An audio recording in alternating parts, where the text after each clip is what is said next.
was actually the time I did that the first time that you just saw. I went back there and went, what have I done? What came over me? Who am I? Now at the age of 78, Sally Field stands tall with nothing left to chase. Her 2 Academy Awards, decades of standout roles, and a lasting legacy have already sealed her place in Hollywood history. Yet, beneath the standing ovations and stirring performances lies a hidden layer of Sally that rarely surfaces in public. It's the part of her that keeps score, the part that never forgets every snub, slight, or actor who crossed a boundary. And now, with the benefit of time and perspective, Sally Field is done keeping quiet about it. She's finally naming the 6 actors she found hardest to forgive, the ones who caused her real pain. These weren't just harmless quarrels or brief tensions. They were deeply emotional and professionally damaging moments.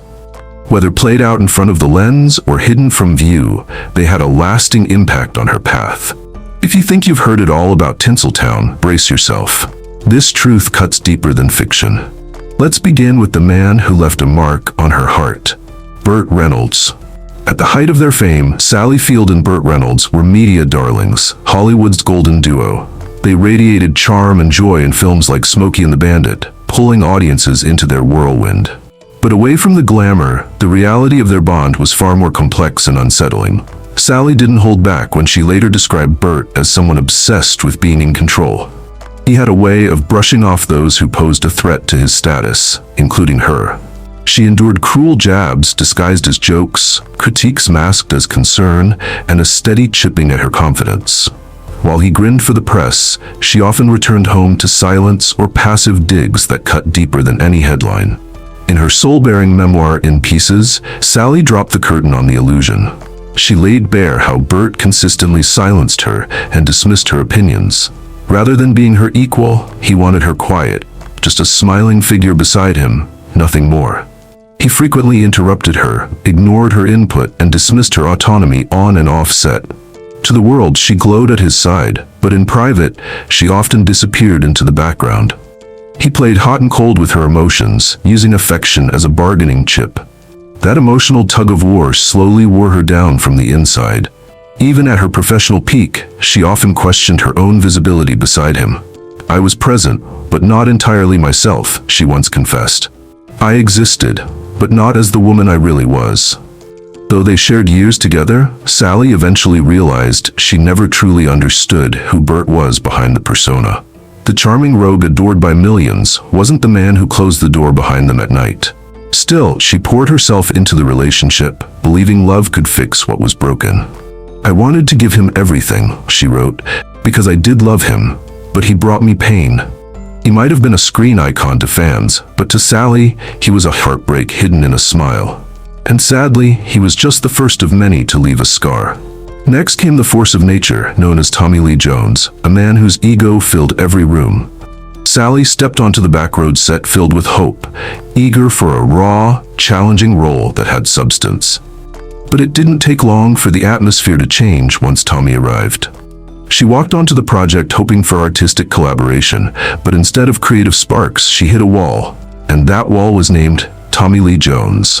Right from the start, Sally recalled how he brushed her off, not just on a professional level, but on a personal one too. Instead of casual conversation or mutual respect during rehearsals, she was met with cold detachment and total silence. He'd step on set, nail his marks, recite his lines, and disappear, leaving behind a trail of emotional frost.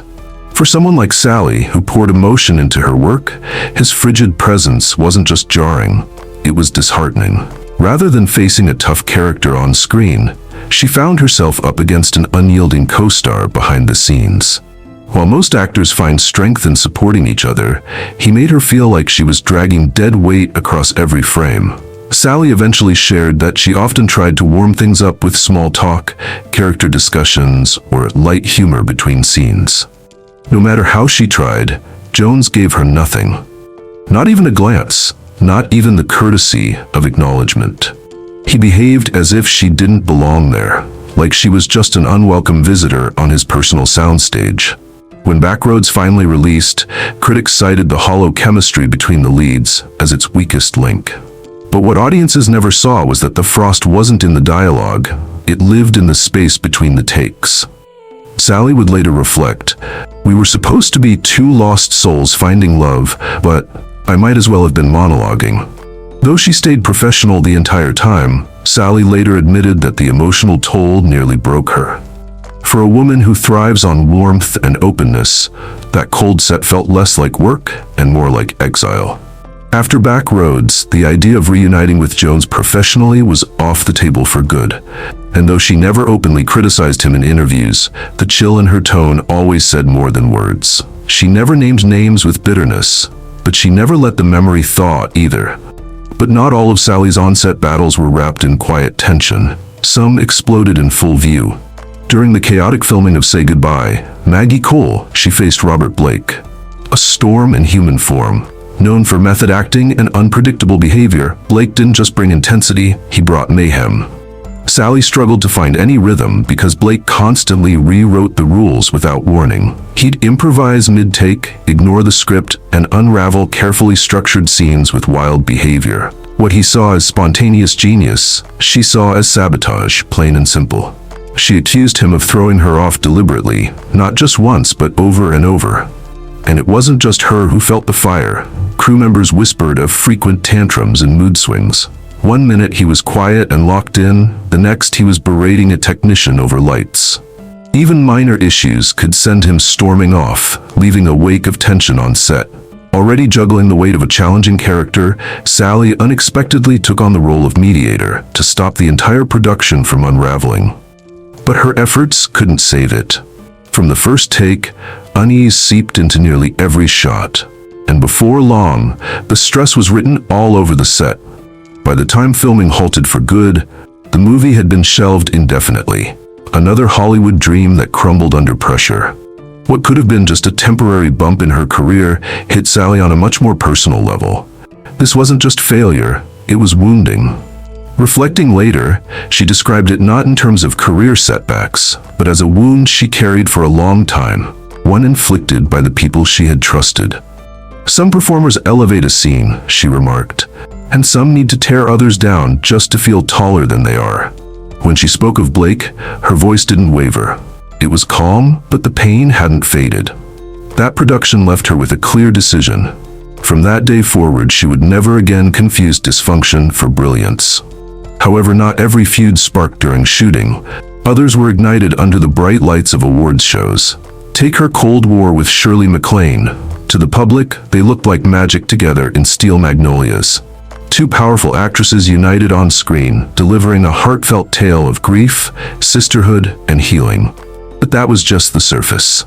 Behind the curtain, Sally Field and Shirley were locked in a quiet battle that shaped the entire set atmosphere.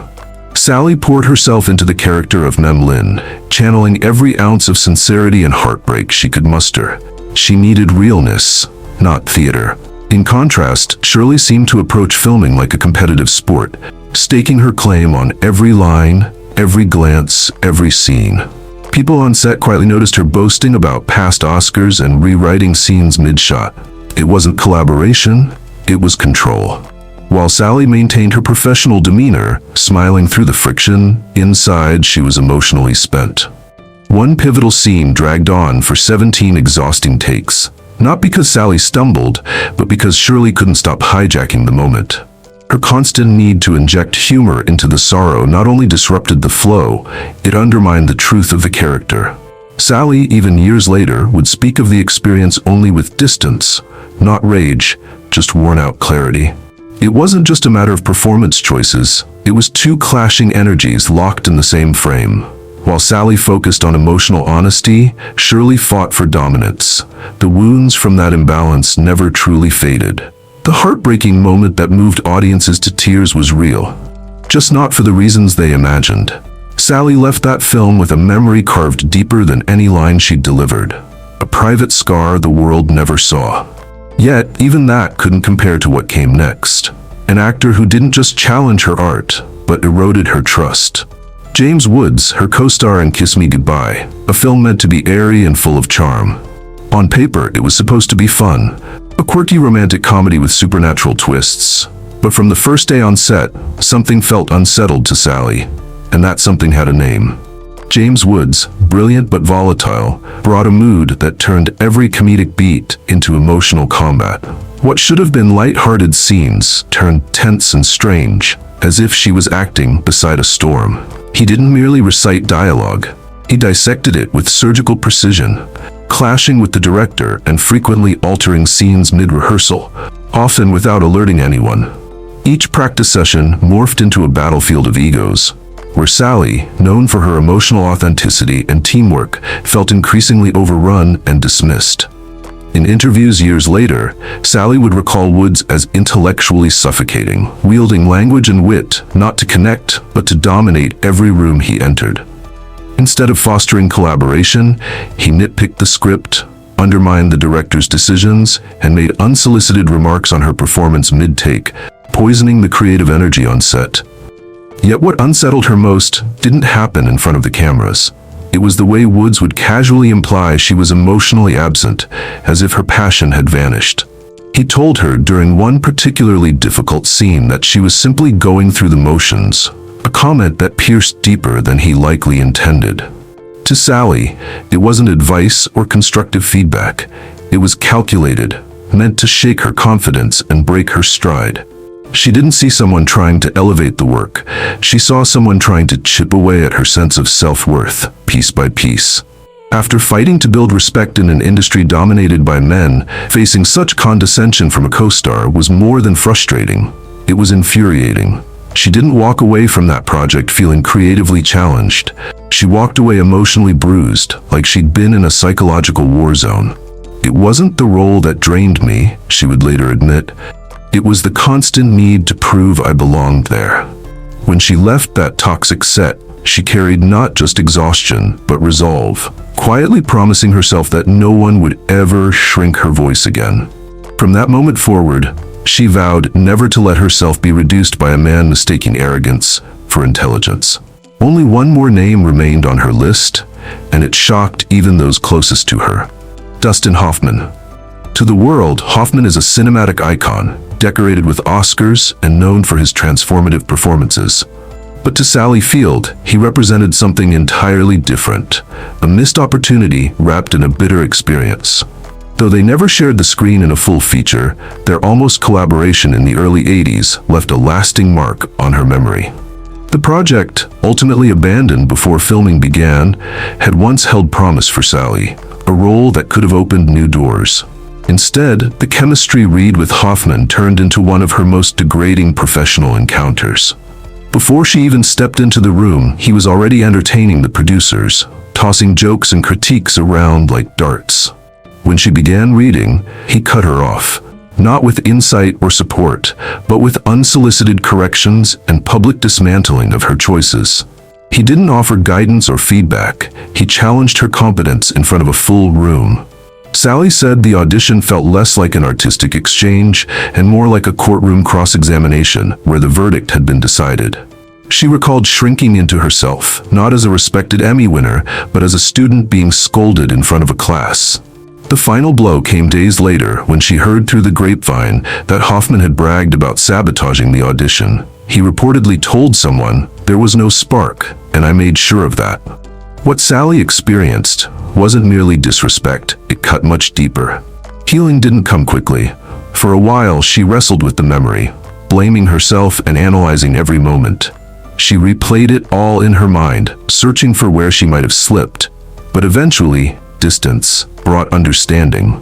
It became clear that her acting wasn't the issue. The real problem was Hoffman's obsession with dominance. He had to be the intellectual alpha in the room, even if that meant crushing someone else's expression just to prove a point. Years later, Sally described it as one of the most degrading professional moments she had ever been part of. That incident marked a turning point in her life. It redefined how she viewed collaboration. From then onward, she set a boundary. Never again would she tolerate ego dressed up as brilliance. And true to her word, she never broke that boundary again.